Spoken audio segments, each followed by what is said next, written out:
I look so cool. Wow, look at this. Whoa. I'm gonna keep this on the whole time. My body is the green screen. Sick. Hey, what's up, y'all? Welcome to the Crypto Harlem live stream. It is Saturday, February 17th. I am your boy, Boom, Gemini Matt from Crypto Harlem, Crypto Harlem, Crypto Harlem. And I thought it'd be cool to just talk to you about all the awesomeness that we are. You know what I'm saying? So thanks for joining the stream, if you know what I mean. And time to keep it clean. I don't know. I'm just going too far. One thing I want to do before I begin is just go over some basic housekeeping. If you're hungry, we have food available to you. It's in this new high tech food printer known as your refrigerator. And there's a restroom located in your bathroom. Oh, I killed me. All right. So, yeah, what's up, y'all? Just, I thought I'd start with some news, like the news, the newspaper. Um, and I would go into some basic events and then I don't know. Like I felt like when do I want to do my hacks, leaks, and whistleblowers of the month? And we're definitely going to do it next week. We'll do leaks, and whistleblowers. Hacks, leaks, revelations. No, hacks, leaks, No, hacks, leaks, revelations. That's what it is. Get it straight. I actually got a copy of the book, which is dope. So yeah. So yeah, let's begin. Let's get hacky. Okay. So what we do here is we try to explain to people how to keep themselves safe, you know what I'm saying, from privacy violating technology, from the harms of technology. We also teach you how to use technology to do your will, right, and become super powerful. And that means to use your tech skills to become a digital activist, also known as a hacktivist. And by hacktivism, we're talking about hacktivism in the most legal sense of the word, you know what I'm saying. Not going to get you locked up. Not going to get you thrown under the jail. That's what happens to us hackers. Yeah. So what else? Why are you listening to me? Because low key, I'm one of the best hackers in the world. What do you think about that? You know what I'm saying? I got skills to travel all around this planet. You know what I'm saying? So keeping people safe and educating them on how to, just grow up their cyber muscles for positive change and all positive things. Okay. So yeah, now that we took care of that, time to put some tracks on. You know what I'm saying? Time to get some tracks moving. So let's see. Put some music on in the background. I always like that. Makes me feel like I don't keep having to talking to keep talking to fill in space or whatever. Um, um, what kind of thing do we want to listen to? Somebody, anybody, everybody, scream. Um, yeah, I don't know what we want to listen to. I think we want to listen to something real. You know what I'm saying? But if you have I usually want say push one on your keyboard or join me if you want to if you want to put something on that's I don't know like high energy or something. You know what I'm saying? And push two if you want to put something on that's like not high energy but like a little bit more smooth. You know what I'm saying? And we'll just, or if you have a genre and you're at your keyboard, you want to type it in, give us the genre. We'll put some music on for you. You know, so again, one for the upbeat amped, two for the chill, or if you have a genre, type it in, and we'll be we'll give you something to go there with. Last week was really fun. I was just walking around Brooklyn, Williamsburg, Brooklyn randomly, and I was like, push one if you want me to get breakfast, push two if you want me to turn left. And it was like a remote controlled mat. So that was a blast. I really appreciated that. Let's see. I'm going to find what kind of music do I feel? I feel like I want to put on like something that sounds kind of smooth. like a slow jam. So I'm gonna try to find that. Just isolate this, but I don't want any. I want it to be instrumental. So that's the only thing. It can't be. I want words. No, that sounds too.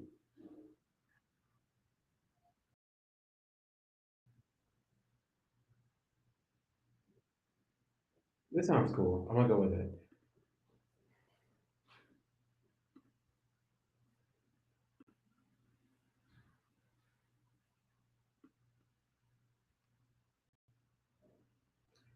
Okay, it's coming down now. I'm gonna. Okay, hold on. What do I got here?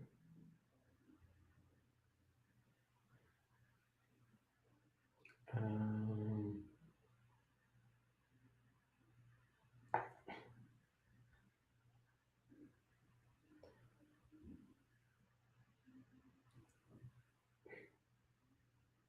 Homie hit me up like, where you at? And I'm like, where am I at? I'm at the live stream, bro. Where are you at? You need to come into this live stream. That's what you need to do, right? Okay. Um, Background music.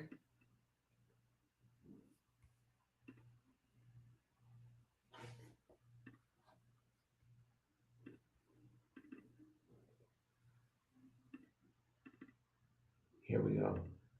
All right, y'all. Get ready.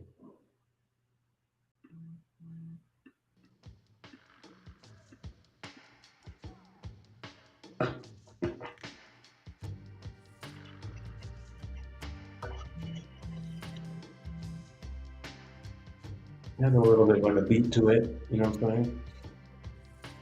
It's kind of like a. I feel like I should be watching drone footage right now. I feel like I should be watching some drone footage. This is like,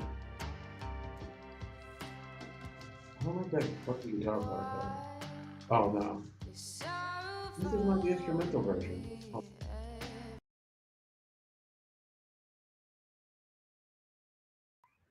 I didn't even disappear on you. It was kind of like weird. That was a weird track, y'all.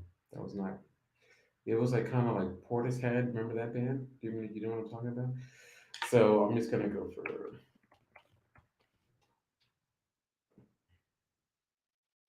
yeah. We're just gonna go for whatever this is.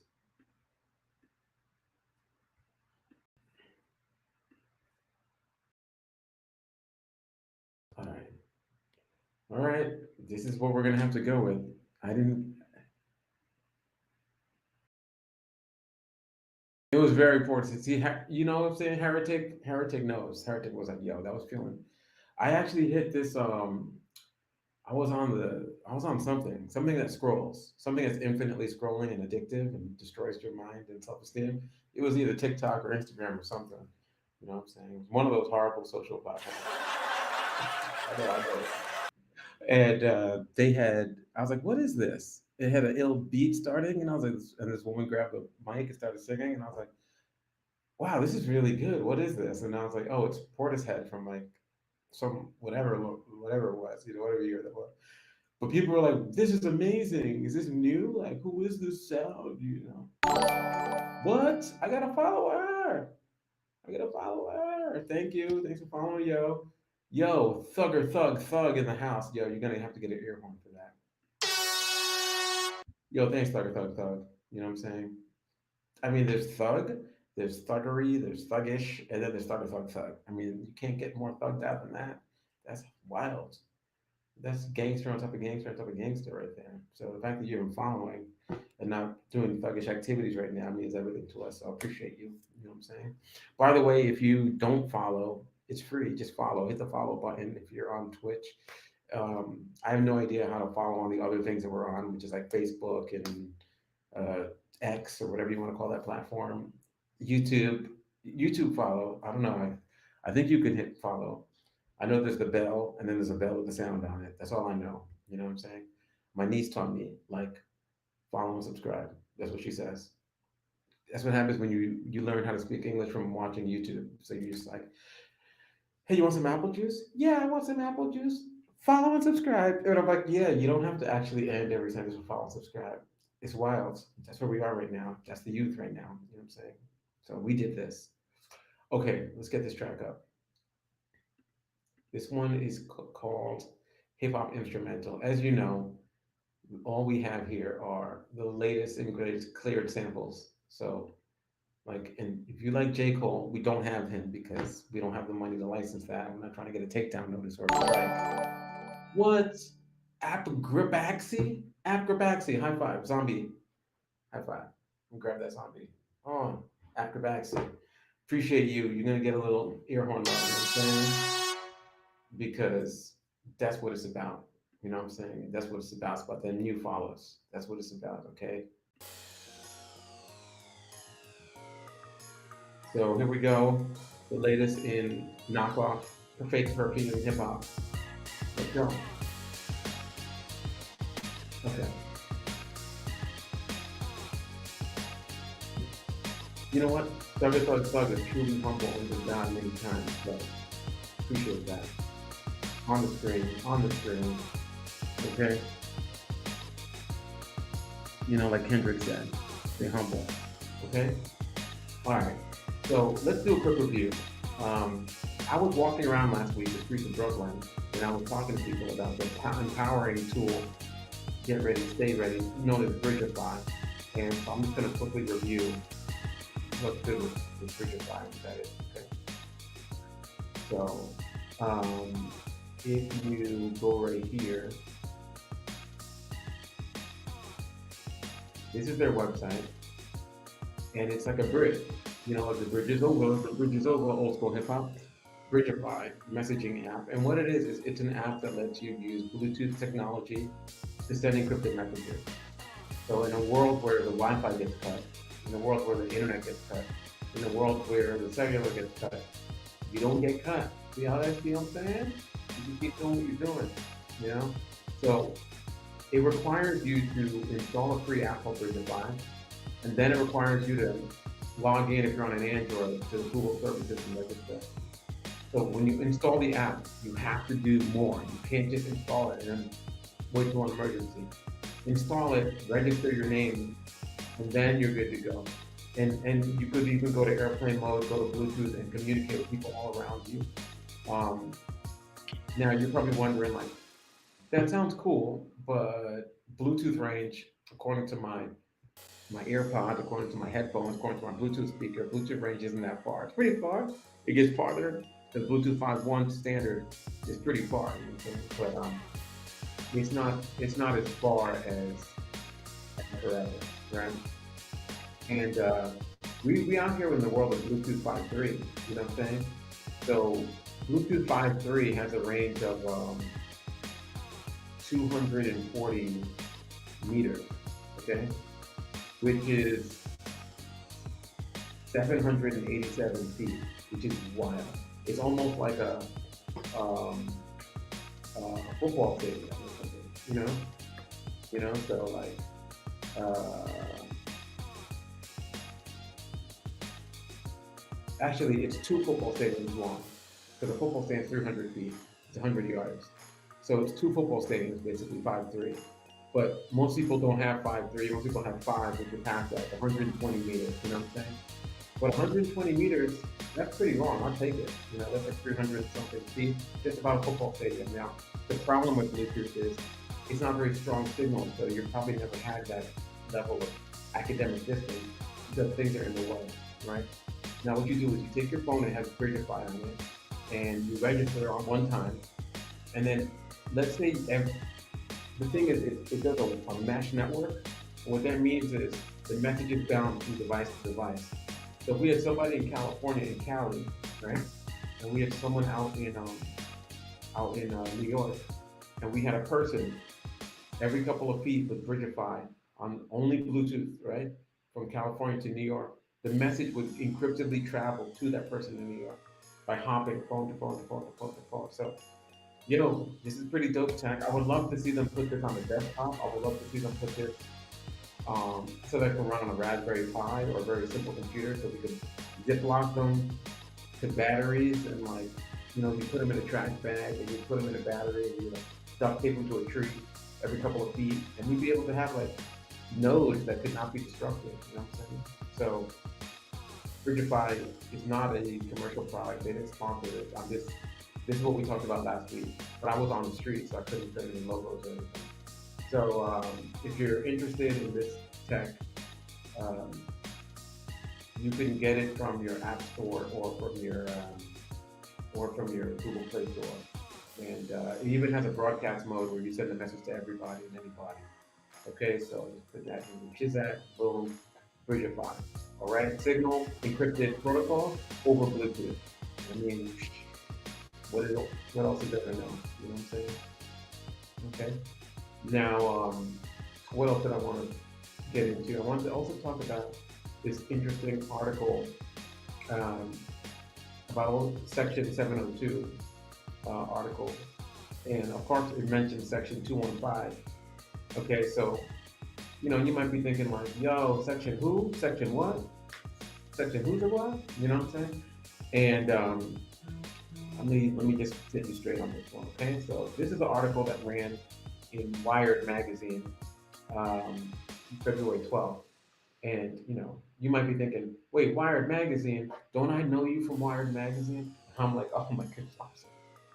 Yes, of course you have. Of course, you might have noticed that I was one of the Wired 25.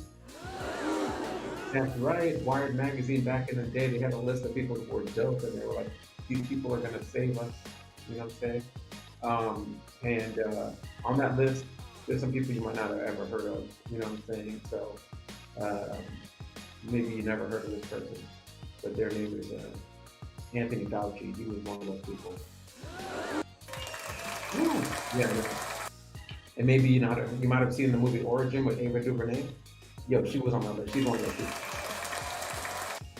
And on that list, let me tell you, everybody on there is pretty hot. They're probably one of the hottest people on there because they're talking to you right now as your boy. Yeah.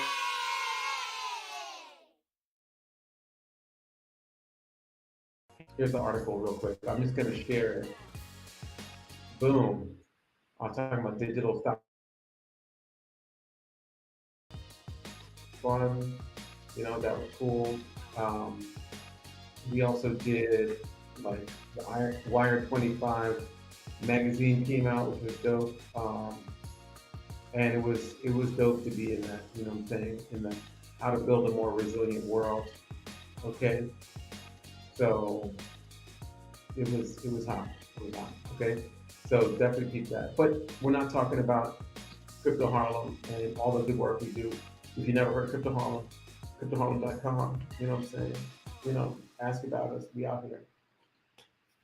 Um, but this time, I'm just going to go and talk about this Section 702 thing. Okay. So basically, the article says that this is by Del Cameron. Props to Del. Um, great, great reporting always. When I read Wired, I'm really just reading Del and Andy all day. You know what I'm saying? So Andy Greenberg and Del Cameron all day. So a backroom deal looms over. Uh,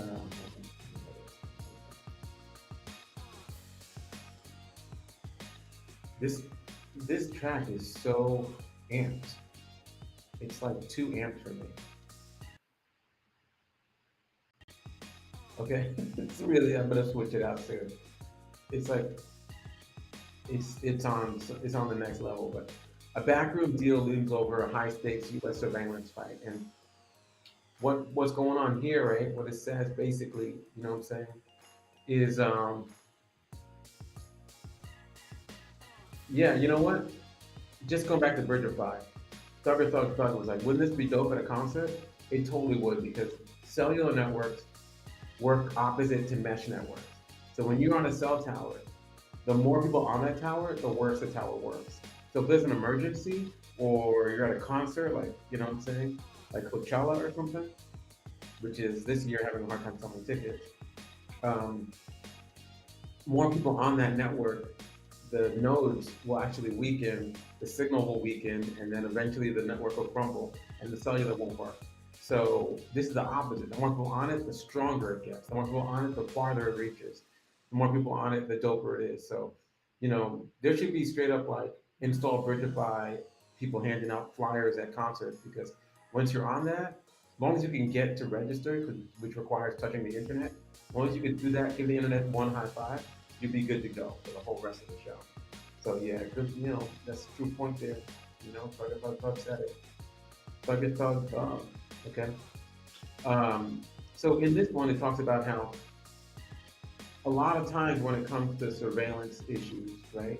What happens is the deals are backroom deals. A couple of people in a room, and they actually change the way that this thing works. And Section 702 is the ability to monitor foreign, uh, you know, messages. You know what I'm saying? It's supposed to be, right? It's a surveillance of like foreign surveillance inside the United States by the intelligence agencies. But what we know happens, what we see happens, is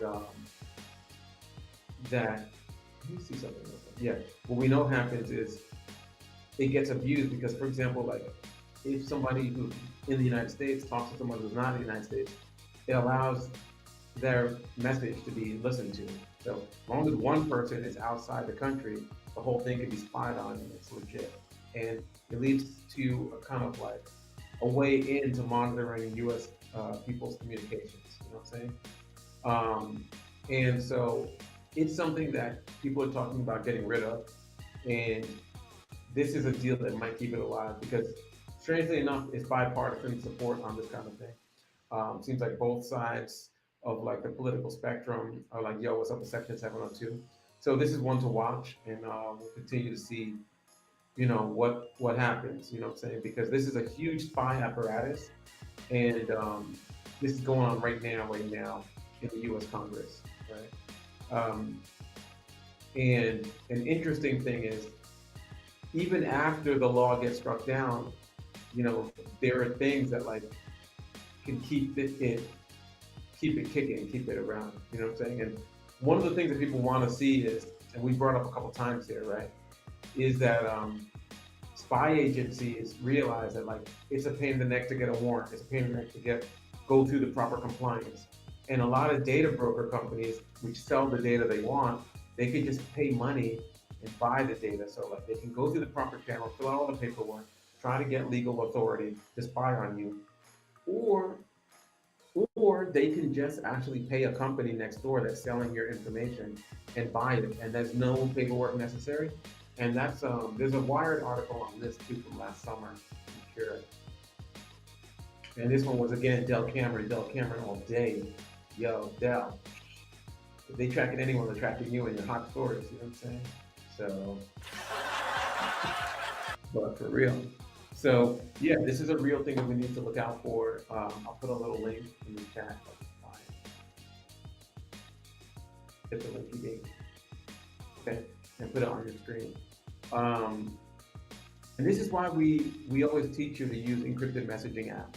This is why we tell you to be careful with what you opt into, because a lot of these companies, they've actually realized like, oh, spy agencies, intelligence agencies, law enforcement agencies just want to buy the info, and we know what kind of info they're into. We're gonna start just gathering that more, and there's not laws and rules against that. So there's no one, they don't need a subpoena or a warrant. They're just going at it. So, a lot of, you might find a game and the game makes half their money from selling your location. And the location data is sold immediately to agencies that should be legally going through the channels to get your info. Instead, they're doing it this way, which is wild. You know what I'm saying? So again, U.S. spies are buying American private data. Congress has a new chance to stop it. That's coming up, and we'll see what happens because they're trying to close that loophole. It's a pretty dangerous loophole. Um, let's see, what else did I want to talk about? Oh, you know what I wanted to do? I wanted to, like 4 years ago, I was in a documentary. It was a sequel to a really cool documentary called Nothing to Hide, which I've talked about in the past. and I just wanted to revisit a part of this doc. Okay, so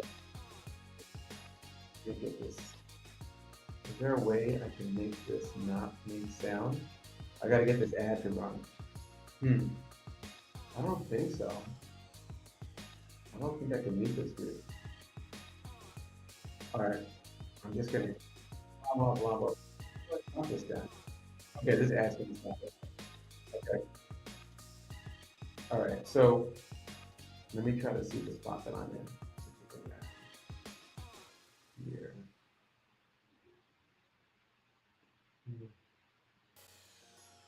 So basically, 4 years ago, my homie Mark was like, I'm making a sequel to Nothing to Hide. And it's about, instead of teaching people that everyone has something to hide, and instead of teaching people about, like, there's some dangers in just being a sleepwalking internet user, right? I want to take people who now realize, like, okay, I get it. The idea that I have nothing to hide is not true, because it's really about, like, something that's completely boring and chill to you might be dangerous to someone else. Also, people can, like, take what you're doing and make it seem like it's bad, right? So, what this was about is, like, what are the different ways and who are the different people that are showing you how to stay safe once you agree that you need to stay safe, right? Um, and yeah, let me try to find that. And I'm going to show you the trailer, and then I'll show you the part of the doc that I'm in. And it's just something that I think is a really dope. It's a dope film. It's a dope idea and concept, and it kind of captures that whole, like, what using free, like, Creative Commons documentary type filmmaking to, like, keep everybody safe. You know what I'm saying? So let me see if I can find this. And it covers, like, activists in Hong Kong at the time. It covers journalists. It covers activists in the U.S. and Europe and the tech that they use, and it's pretty good. Yeah. Just, like, scrubbing through trying to find this right spot.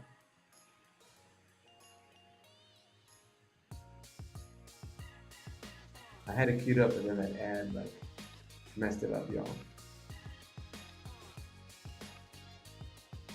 I think it's here. Where this dude be talking.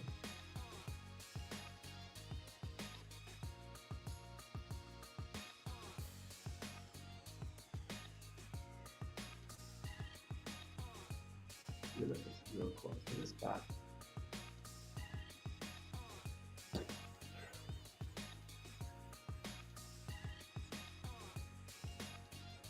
Mm, mm, mm, mm. I wonder if they have a transcript. I can find it. Shoot.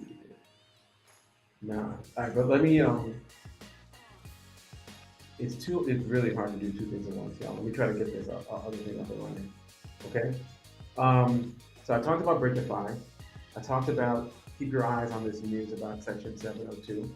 Um, and hopefully they don't leave anything open that could be grandfathered in, because we have that with Section 215. You know what I'm saying? Section 215 comes from the Patriot Act, and it was deemed expired in 2020, just 3 years ago. And that's about collecting your web browsing history. To like, that was deemed like, no, it's wrong. We're not going to do that no more. But Section 215, we actually did win, and we actually did get that cut out. But there's a provision that says, like, on any case that's, like, has to do with certain things that's ongoing, you don't have to end it. You just can't start new ones. And so what happens is, like, federal agencies are just still using 215, and they're still saying, well, that case is related, that case is related, that case is related. It's been almost 4 years now. The thing's supposed to be dead, and it's still around like a zombie. So keep your eye on section 215. It's the loophole of what gets grandfathered in being closed, because that's about web history, web traffic, because it's wild. Intercepting and knowing where you're using the web is not good. And this is a USA law, So for people watching from outside the U.S., you might think like, well, I don't get it. What's it to do with me? Well, it's a USA law, but it has a lot to do with internet traffic that comes through the U.S. as well. Right? And same thing here with like Section 702. Well, we're gonna that one is again like keep an eye out for that law, which is a USA foreign surveillance, as they call it. You know, but it's not that foreign because it could be used against people in the U.S. as well. And that is it's supposed to be sunset, supposed to be ended. So keep an eye on where we are with that law. We should have updates like within the next week or two if you like punch it in the news sites. Props to Politico because Politico breaks stories related to these too. So that's not a news source you normally check out, but you want information about Section 702 or Section 215, which are privacy laws. Hit up Politico. So maybe in a week or two, hit them up and type these in and see what comes up. Okay. Okay. Cool.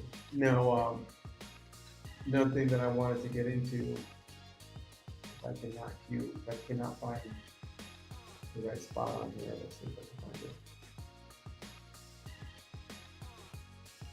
Open.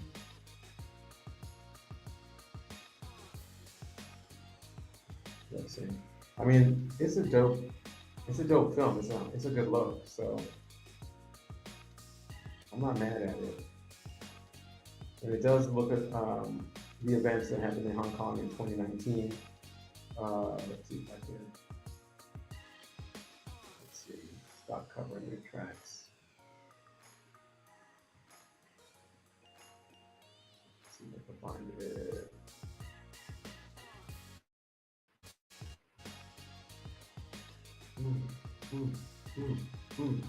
I'm not gonna be. I feel like I'm just gonna I'll queue it up for next time. So next week we're gonna do Hacks, Leaks, and Revelations, which is the book by Michael Lee.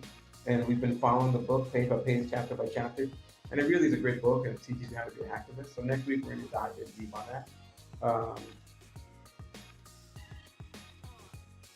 If you want some information on it, No Start Press sells the book. Obviously, you can get it from wherever you want to get it, but they have a deal for President's Day. Vote for Books is the code, and you get the book for 30% off, which is dope because the book is the ebook is $40, the print book is $50, 30% off. That's almost like half the price. You know what I'm saying? So next week we're going to dive into this book and continue our review series where we actually walk you through how to access data that's been leaked and how to really become a hacktivist. Really, it's like when you're a hacktivist, you got to know how to handle this kind of data. So that's what we do, and we just share that out real quick. This is what No Start Press looks like. This is the cover of the book. I'm going to put a little link out here, and again, Vote for Books is the code. It's on the webpage. If you want to pick up this book, it's a hot book. Just do it like that. You know what I'm saying? So it's Vote for Books when you check out for 30% off. That's for anybody. That's nothing to do. That's not an ad. You know what I'm saying? But next week we're going to dive into this book. I think we're on chapter 5 now. We have a whole situation up on DigitalOcean. I think we're going to be looking at some data that came from some alt-right or right-wing kind of group or whatever, and how to process that data. The book is dope, so definitely read it, get the ebook, all that good stuff. And if you want, you can kind of join our Read Along book club and read along with us. We're not going to be doing it every week. We're probably going to do one chapter every month because we have other stuff to do. But it's a hot book, it's a hot look, and you know what I'm saying? It's keep that moving. What else did we have? What else is queued up here? Especially since that video is not going to go. Maybe I'll try to do 2 things at once. Never tried this before, but I think it will work. I will show you the Nothing to Hide trailer, right? And then I will show you the trailer for Disappear. And then I think what I'll be able to do is get this going, hopefully, you know. So let me just find the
This is tricky. Okay.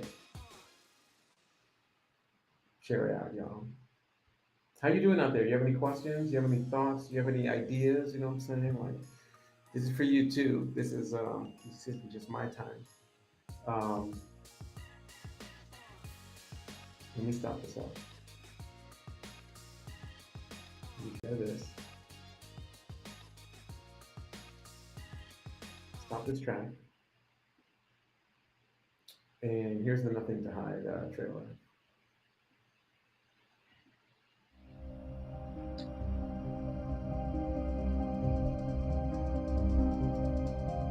Well, but this is technology.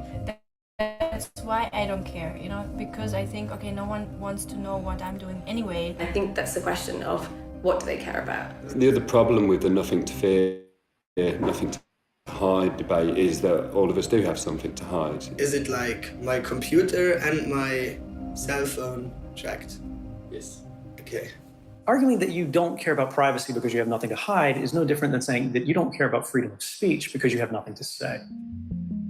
So because we have data points like every few minutes, all night for 2 days in a row, maybe that's his lifestyle. Collecting data on that scale on everybody in the country presents the opportunity for the government to go really bad. Dann haben sie mich aber gepackt und weggeschleift, hier diesen ganzen Weg. Il y avait aussi une femme qui me suivait, donc là c'était derrière là dans le pâté de maison. They want to keep the power. So they want to know what people are doing. For example, where you were between the 4 a.m. and the 5 a.m. But you're ultimately using it for social control. This myth of nothing to hide may turn individuals into perfect subjects of control.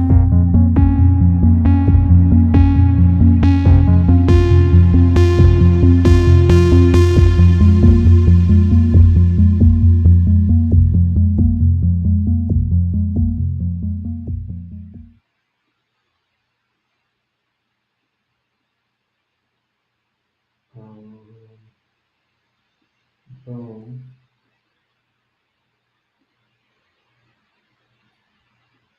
Hi everyone. Thanks to our crowdfunders, we released Nothing to Hide in 2000. Hi everyone.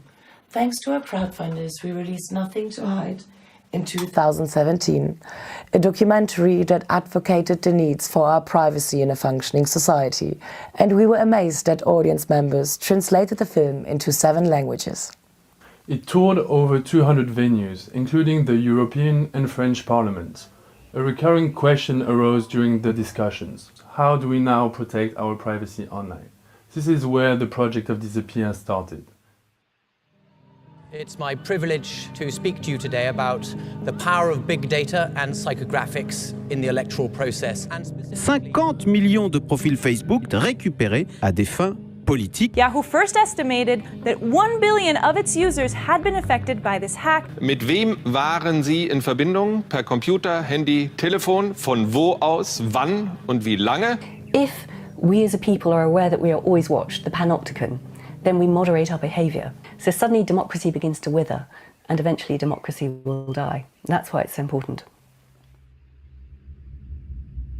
When you're put in harm's way by using some software, you're not like excited to use it. You're not going to be like, oh, I don't know, how do I move? Then I got to get my friends to move, or well, who else is on there? You're like, where do I go? I'm ready to go. All right, let's pull out everything that you use during your day.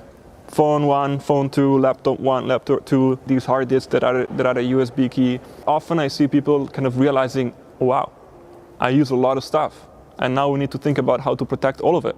One of the big issues that we face in journalism is to try and educate whistleblowers and sources to make sure that the first time they do that, they're doing it in a way that's absolutely secure and anonymous. Once that first contact is made, then everything else has to change. It's immediately onto burner phones. You have to meet in a hotel, which you pay in cash. It's immediately burner little laptops, one-time use email accounts, all that sort of thing. Then I went to city center, the center of Damascus. That was 1:30 a.m. at night, and I took the SIM card and I crashed it and I threw the SIM card there, and then I became totally offline. No Wi-Fi, no internet, no GSM, nothing.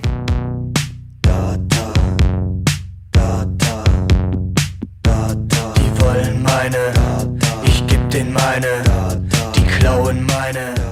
Protecting data varies depending on where you live, who you are, what threats you face. If you're a regular citizen, if you're a journalist, an activist, a whistleblower, in fact all of us. Disappear will help you assess your needs for privacy and apply what we call strategies of resistance. We've been researching and recording for over a year and now need your participation to continue filming, graphics and start the post-production. And in order to keep our independence, we rely on you. And as privacy is something that we all care about, please support and share our campaign. Data du, Data wir, Data ihr. Yo, Dr. V. Yo. Today we're talking about crowdfunding. Yeah, hold on. No, we're not. Today we're not talking about crowdfunding. How do you think about that? Okay, well. All right, so listen, y'all. My machine is acting a little bit weird. Okay, so if you want to see that documentary, you could catch it here. It's a version of it called Covering Your Tracks. All right. Which, you know, like I definitely recommend. It covers like Covering Your Tracks is like disappear in English, right? And it has a bunch of little like software that you can use and why you might use that software, and it covers a lot of different things. So here is the link. And it's in English language. So keep that when you get a chance. Definitely share that. Watch it with some popcorn. You know what I'm saying? Between scrolling through doom scrolling through TikTok and Instagram, like watch Covering Your Tracks. It was fun. It was. You might have noticed I looked a little different, had a mustache. You know what I'm saying? So just had to switch up the appearance, and it was good times. I wish I could find the spot of this film that I'm in so I could just watch that part with y'all. But you could watch the whole thing. It's worth watching. It's a good Covering Your Tracks is a good movie. You know. Let's see. What else did I want to go over?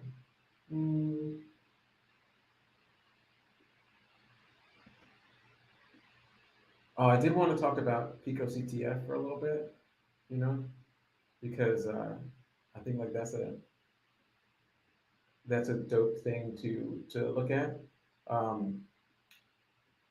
But I will say Covering Your Tracks, it came out in like 2019, 2020, basically 4 years ago. I think like, I don't know where in the world I was when we filmed that part. I'm pretty sure I was in Germany. And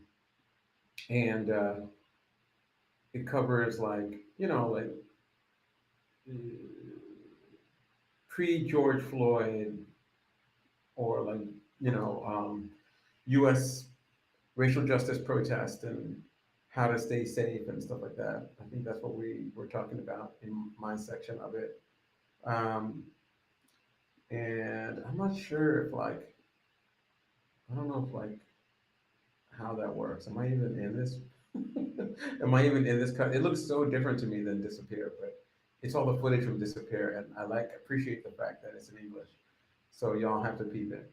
It's good stuff. Um, and yeah, I don't know. Let's see what else I want to talk about. Well,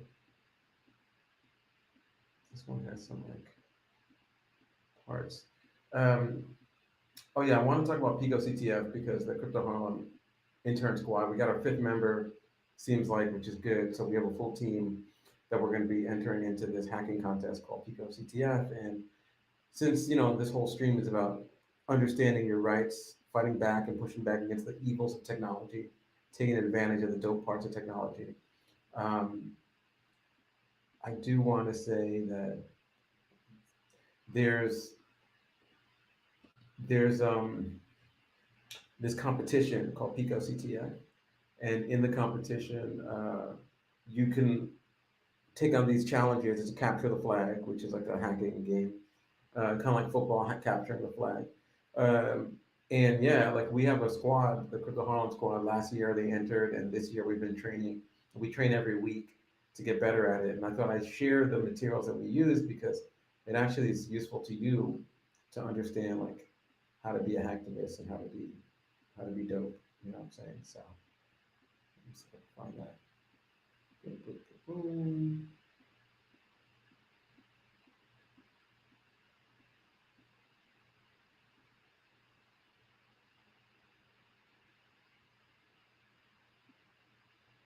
Let's see.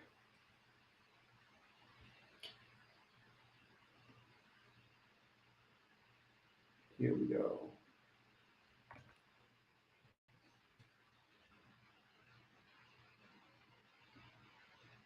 How you doing out there? You still with me? Still alive? Feeling energized? Do you want to hear that crazy track again? Because here it comes.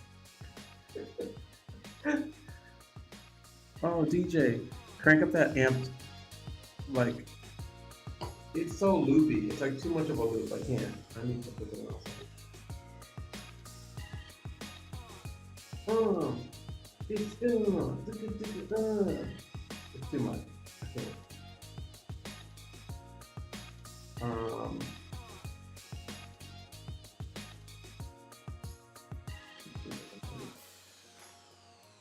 Just like, seriously.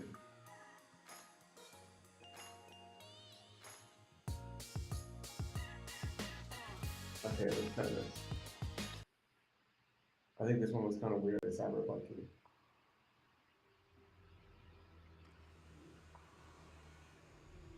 It's very quiet. Okay, I'll take it. I'm not mad at it.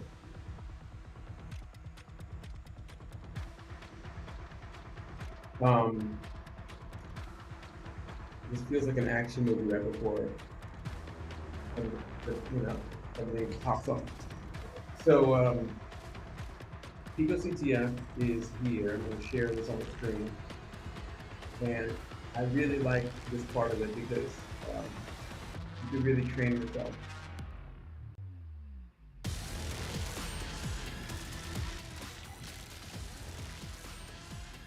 Pico CTF, March 12th, March 26th this year. Registration already started. If you want to form a team, make an account, jump in there, start catching some flags. Now, if you are of high school age, I think at Pico it's like 12 to 19 or something like that years old. Not only can you compete and not only can your team be listed on a leaderboard, but you actually win prizes. Prizes are only for the young folks. But if you don't know about Capture the Flag or you want to get better at Capture the Flag, this is probably the best one to enter. It's like very much at ill speed. And the best part of it here is to learn, the learn section in the primer. So when you go to the primer at Pico, this is everything you need to teach yourself just enough to be dangerous. You know what I'm saying? So like people all the time are like, well, how do I become a hacker? What do I need to learn? Do I need to learn cryptography? Do I need to learn HTML? Do I need to know binary exploitation? Do I need to know reverse engineering? Do I need to learn, what do I learn? Why do I do it? And I'm like, actually just go to the CTF primer for Pico CTF. It's except for the cryptography part, no disrespect to Sam, except for the cryptography part, it's extremely well written and like really holds your hand and walks you through. Right when you get to the cryptography part, it just starts taking a turn for like overly complicated that's so different from the rest. It's like a video game you're playing and you can play up to level 10 and then the boss just becomes like impossible, you know what I'm saying? Like on some yo, it's wild. But the most of it is extremely well written and it's a lot of fun and I'm gonna put that in the chat and I definitely recommend you hit up the primer Pico CTF. Just read the first section one. Just finish section one, and you'll get a taste for what this is about. It'll really get you get to the hacktivist level. So if you want to be like your boy Matt right here, Crypto Harlem, which is not about cryptography. I mean, sorry, it is about cryptography. It's not about cryptocurrency. You know, it's not about being an influencer. It's about being educated. We educate folks all around the world. We create materials for them in their language. We travel all around the world keeping people safe. You know what I'm saying? So like, and if you have questions about how to stay safe online, if you have questions about like how to use your keyboard to have the power of a million people, like we're here for you.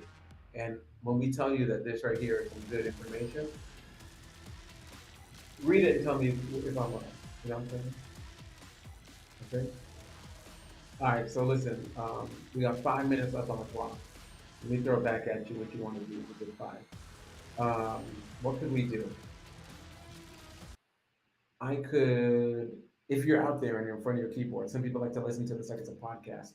It's not a podcast. It's not a podcast. I'm right here, y'all. Okay. So, but if you want to jump into Pico CTF, or maybe I could show you 1 or 2 things, you can give me a 1 or say that in here.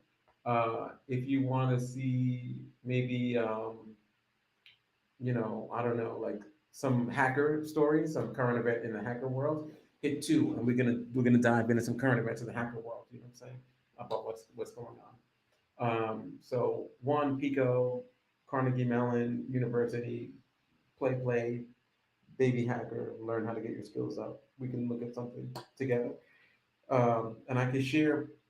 I don't know if I want to share. I have a couple things that I've been like working with the interns on when I was coaching them, and I'm not going to share it now because it might be a difference between some hot flags and I don't want competing teams to gather that info. But I got some techniques that always work, things that always seem to work when you're doing a CTF because a CTF is only as challenging as the people who write it. So, but if you want to do some CTF, let's go. We'll do a quick CTF challenge just to take a look at it. Then we'll do that for like, if you vote 1, if you vote 2, forget the CTF. Let's talk about what's going on in real life in the real hacker world, right? Somebody give me a number, 1 or 2. I'll put it in the chat. 1. Let's do a CTF challenge, you know? 2. Let's look at hacker news. 2, you know? Yo, Thugger Thug Thug and Heretic Hope say 2-2. And Mad Dope Matic says current events, since, you know. Okay, cool, yeah, let's go.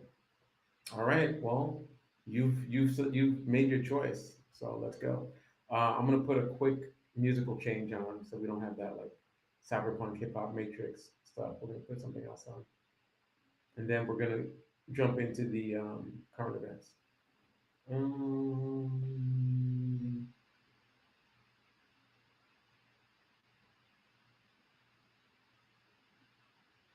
This is some kind of funky thing.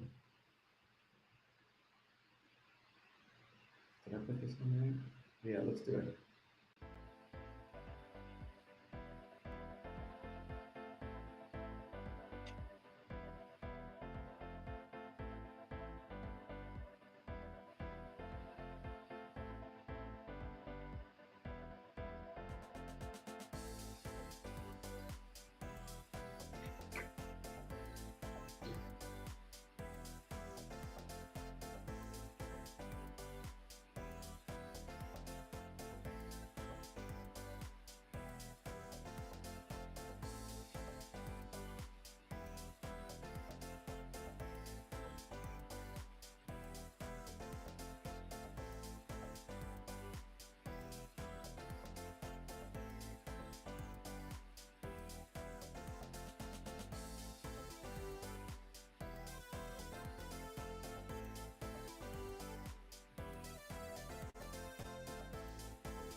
I'm trying to find a particular.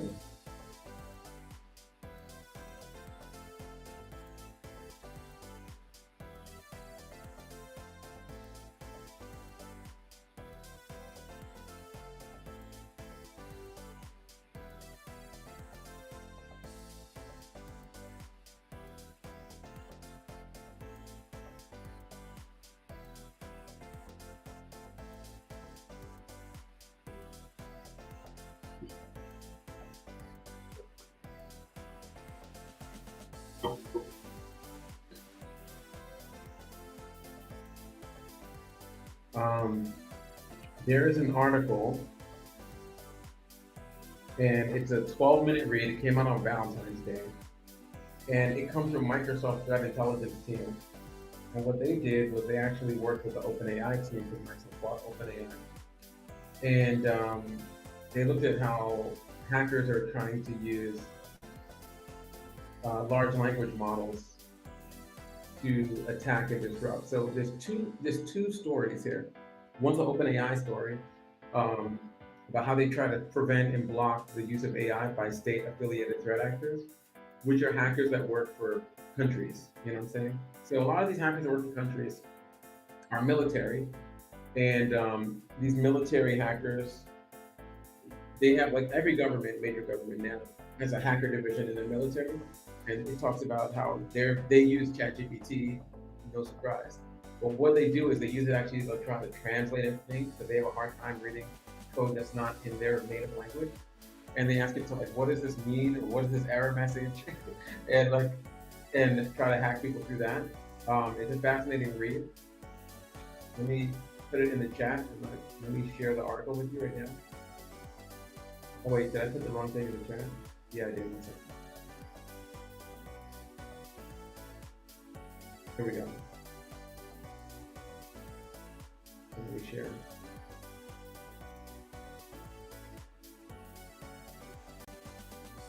This article or report was called "Disrupting Malicious Use of AI by State-Affiliated Threat Actors." And it's like, we terminated accounts associated with state-affiliated threat actors. Our findings show our model offers only limited incremental capabilities for malicious cybersecurity tests. I don't know about that. Actually. Let's see where it's like, it's really short. So this is another piece. It's the Microsoft side of it. Let me put that in the chat.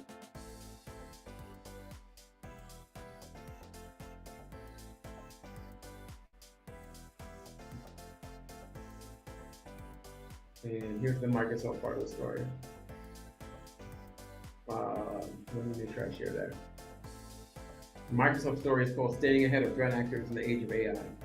And a principal approach of detecting and blocking threat actors. We talk about how they can tell that they're dealing with a threat actor. Then they talk about how OpenAI tries to, like, keep itself safe. I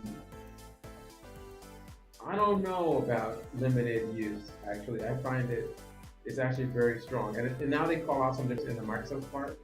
OpenAI posted like 3 paragraphs. In this one, they talk about which threat actors they blocked and what countries they're associated with, and like how they were using large language models, or LLMs. So Forest Blizzard here, right? Also known as Strontium, is a Russian military intelligence actor linked to the GRU unit 26165. And that is the military unit of the Russian, intelligence or whatever, that are, up to no good, and really doing like wild things out there. Then they talked about this group that they called Emerald Fleet, or Thallium, and Emerald Fleet is North Korea. North Korea's like military division, and yeah, I mean, like, they talk about people who also track them and how they use large language models. North Korea tries to use it to like better understand CVEs and public vulnerabilities. So they use it to like, hey, there's a CVE called that just came in this particular product, and like, can you break it down for me and give me more information, They also try to use it to like help them with spear phishing. So like, can you write this email in the way that someone who's from Texas who runs an oil company might react or something like that? It talks about this group called Crimson Sandstorm, you know, which I don't know, sounds kind of messed up as a name for the group from Iran. And this is for the Islamic Revolutionary Guard Corps, or IRGC. And that's a hacking division that works for the state there. And then there's a group that it says that other people call this group Imperial Kitten. And there's a group, actually, I'll show you another story about, I think they're called like Friendly Kitten or something like that. Let me try to find this story.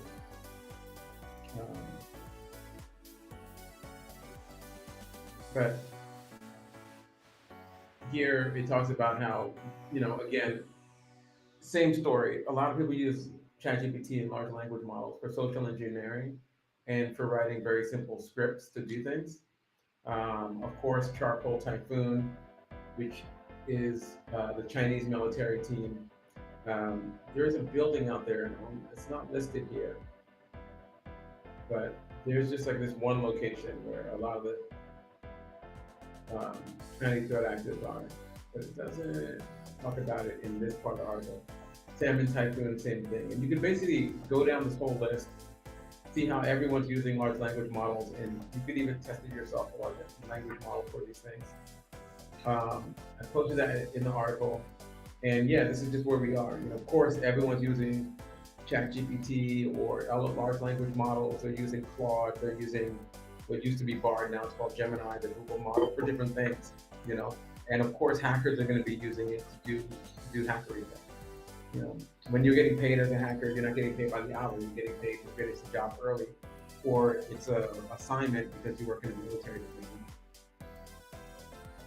When you're a hacker mercenary, you get the most money for finishing on day one of the assignment, and then the money just drops off.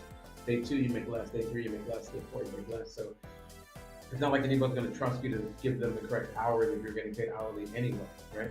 So because of that, speed is of the urgency of importance, and you're going to be using a lot of different robotic, automated, and other kinds of tools to get things done faster. You know what I'm saying? There's another story.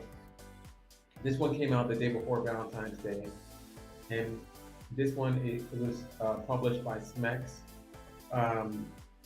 and it just talks about a journalist, you know, who was invited to speak at a French institution, and they were like, "Oh my goodness, I got invited to speak, and that's so awesome!"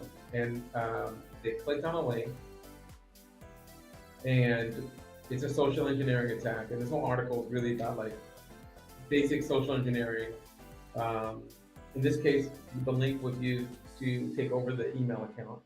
And it was done in a very standard way, right? Where you click on the link, and what the link does is it makes a box pop up or pop under your browser. It looks like whatever your email is. So it looks like Microsoft or it looks like Gmail, but it's not. You put in your username and password, and it takes you to the real Gmail where you're already logged in, so you see your inbox. So you think you successfully logged in, or Microsoft Outlook.com, you thought you logged in, and instead you just gave them your password. And in this case, the reporter didn't use two-factor, didn't use multi-factor, and it's game over. You know, I had an active password, and they were all up in there. You can read about that here, and let me share. I'm already sharing this post, so you can kind of see it. And it gives you some like really basic information here. And this threat actor that they believe was targeting this journalist is what they call Charming Kitten. And they call him Charming Kitten because they're a cyber espionage unit of the Islamic Revolutionary Guard Corps, or IRGC, which we talked about earlier. But they spend a lot of time talking to you. They've been known to just like talk to you for weeks. And like, they'll really go back and forth before you get a weaponized link. So like if they're telling you about an event, they'll give you all these details about the event. Like they're about the long con, and they don't really rush it. And I think like that's something that, like, I'm not trying to give them props, but that's an interesting differentiator, because a lot of militarized groups, they don't do that. They play, you know. Oh, let's see. What's going on here in the chat? Oh, the text to AI Sora. Yeah, you know what? A lot of people are talking about Sora. Let me go into the chat and see what people are talking about right now. Yes, Fancy Bear is a Russian APT. There isn't a risk to use ChatGPT with the blog because it will probably track. Well, you know, like you make there's a lot of ways to log in to ChatGPT, right? So you make a ChatGPT login that's like some random Gmail. You go in there, you turn off history by going into settings.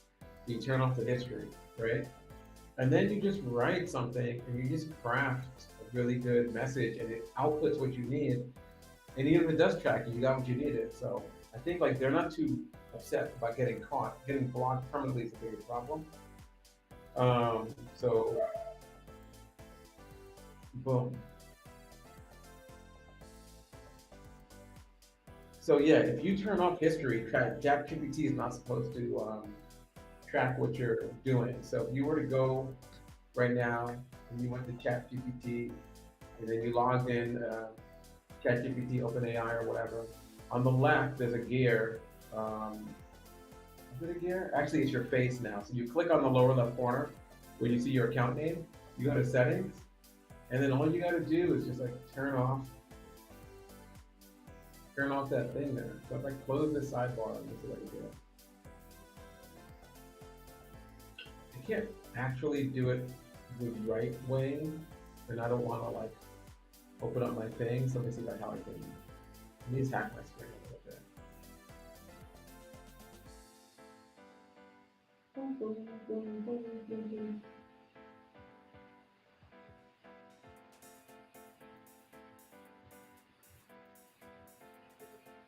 Just kidding, so I just did.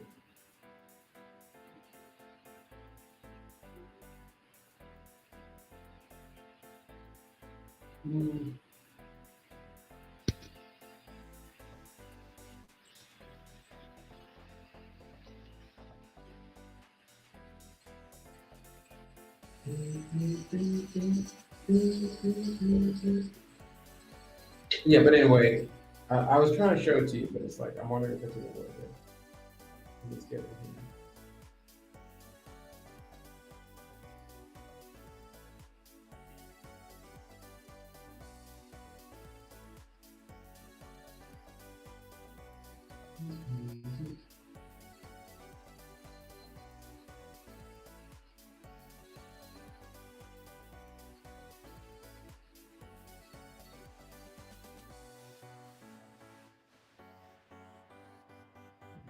Turn that off. I really want to turn this off.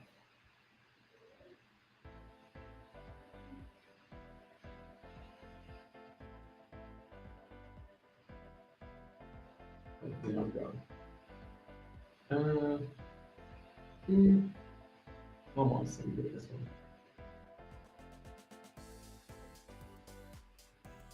Okay.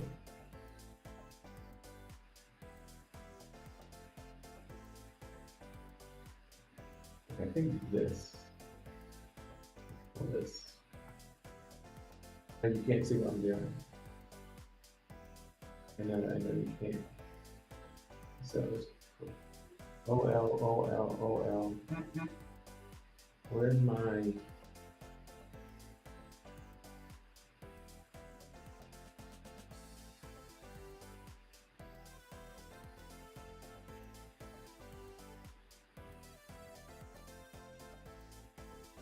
Alright, this doesn't work, I'm just gonna give up. Yeah, I was messing with it in it. I was messing with this ChatGPT interface. Because I wanted to show you on something, but I didn't want to show you too much. But I can't. So yeah, I don't know. I think if you turn the history off, it's not too much of an issue of it tracking.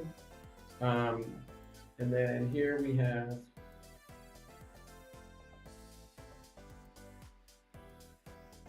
oh, here we go. I can see that the alerts are way ahead of me. Thanks, 3T, Lisa. Appreciate you.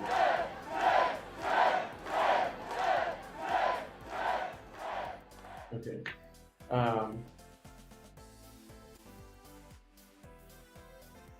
Boom. So, Magdomatic says, I guess my point is if you're a bad actor trying to hack someone and use ChatGPT to help, it presents another area in which you leave a trail. But I guess if you're on tour or using a random email, there's no difference than any other public service for the various reasons. Yeah, I think like you actually wouldn't care about leaving a trail too much because part of what you get there, you might say like, hey, ChatGPT, write a compelling marketing pitch for an oil company that's doing this, this, and this. Then you make another account. You're like, ChatGPT, what's the code that would make this alert pop up? So it's like you're getting all the ingredients you need, but it doesn't always expose what the recipe is. It doesn't always let them know what you're cooking. So a good point there, Magdomatic. Also, they're not 100% on top of it, reading everything that comes through. They're hoping that the AI is going to block it. And the AI doesn't block if you're just giving it like onesie, twosie little dribs and drabs of questions. So there you go.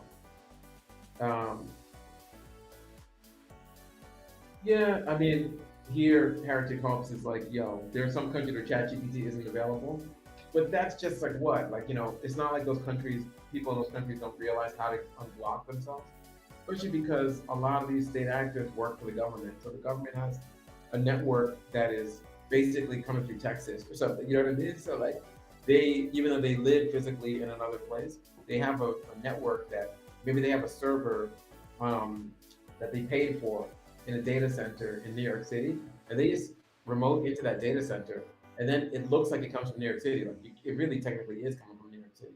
So it's really hard to block geographics when you have money and a highly qualified team, not telling you how to get around things, but you know, you wouldn't be like, tour's great because it's quick and easy and cheap and free. But when you got money, you don't even have to worry about stuff like that. You can come up with a much better ways to like map your location as elsewhere. Like the first thing I would do is I would just pay for, and you can actually, just real quick, I'll just show you like, you can just pay for like an Azure virtual desktop, and it's not even that expensive, you know, like, and you can get started for free. So if you want to see how you could go about doing this, is like, you literally pay Microsoft for like a virtual desktop, like this Azure virtual desktop right here, right? And now you have a computer, and that computer is running, and you can make the computer run from, you know, Windows, on a fast machine, in, you know, a different country than you're in. When you're in that computer, you're basically sitting at the desk. When you browse, you're browsing from there, you know what I'm saying? So I feel like this isn't, I don't see this. I feel like it's frozen, my share. Well, let me turn this on.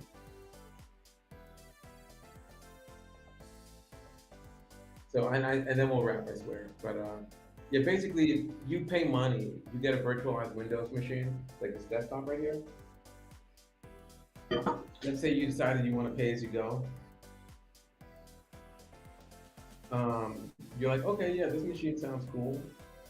And you can get a certain amount of free hours, mind you, but that's not what people, you know, like when you're hacking big time, you got money, it's mad easy. You log into your virtual machine, which I'm not going to do right now. And then you see that desktop, it just looks like a Windows machine anywhere you want it to be. So that's what I was talking about. Sorry about that for this, the share that was like looking at the wrong thing. Same thing with ChatGPT, you know, like again, you just turn off the history and you keep it vague, and you have 10 different accounts that are all coming from a very chill place like London. And they have no idea that you're actually like in a blocked country doing nefarious work. And if you were like trying to, like if you were saying, let's just quickly look at Apple CVE 2024. There was this update, right? processing malicious crafted web content may lead to arbitrary code execution on an Apple Vision Pro, right? You know those goggles, those Apple Vision Pro goggles, right? So we already know that there was a CVE about that came out a couple days ago, right? So CVE 2024, 23, 22, right? So if I'm like, yo, ChatGPT, and I pay for GPT-4, let's say, and I'm like, can you explain in plain speak CVE 2024, blah, blah, blah, blah, in Apple security vulnerability?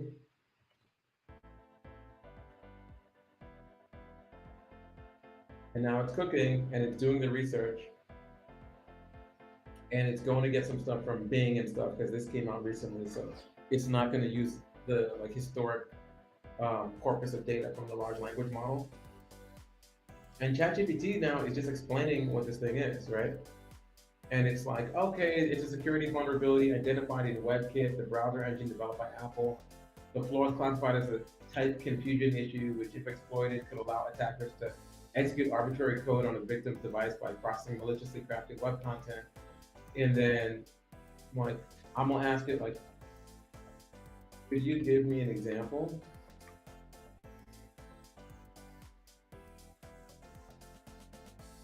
In code? This should trigger a block. Right. Just telling you, this is what ChatGPT said. It was like, boom, boom, boom.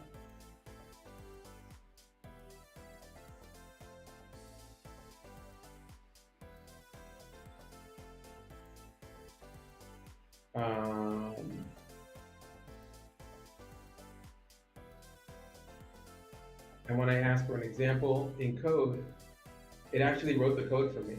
It's like, okay, here's how to mitigate it. That's another thing you can do. Like, instead of saying, show me the attack, you can say, show me the mitigation for this attack. How do I block and get around this attack? Write it in code. And then you're like, oh, okay. And then you just flip it, and now you're like, this is the attack. Hope that makes sense. So there's already ways that, I don't know.